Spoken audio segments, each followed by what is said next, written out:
مجھے محمد بن عبداللہ قہزاز نے حدیث سنائی، کہا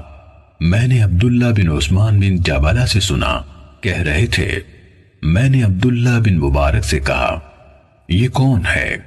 جس سے آپ نے عبداللہ بن عمر رضی اللہ عنہما کی حدیث یعنی عید الفطر کا دن انعامات کا دن ہے روایت کی؟ کہا سلیمان بن حجاج، ان میں سے جو حدیث تم نے اپنے پاس لکھ رکھی ہیں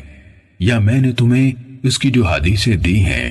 ان میں سے اچھی طرح نظر کرنا یعنی غور کر لینا۔ ابن قہزاز نے کہا میں نے وہب بن سمعان سے سنا،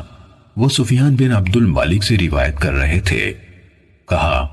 عبداللہ یعنی ابن مبارک نے کہا میں نے ایک درہم کے برابر خون والی حدیث کے راوی روح بن غدیف کو دیکھا ہے، میں اس کے ساتھ ایک مجلس میں بیٹھا تو میں اپنے ساتھیوں سے شرم محسوس کر رہا تھا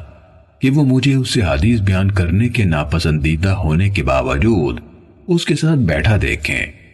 یعنی اس کی حدیث ناپسندیدگی کی وجہ سے اور اس کی روایت میں نامقبولی کی وجہ سے۔ صحیح مسلم حدیث نمبر 42۔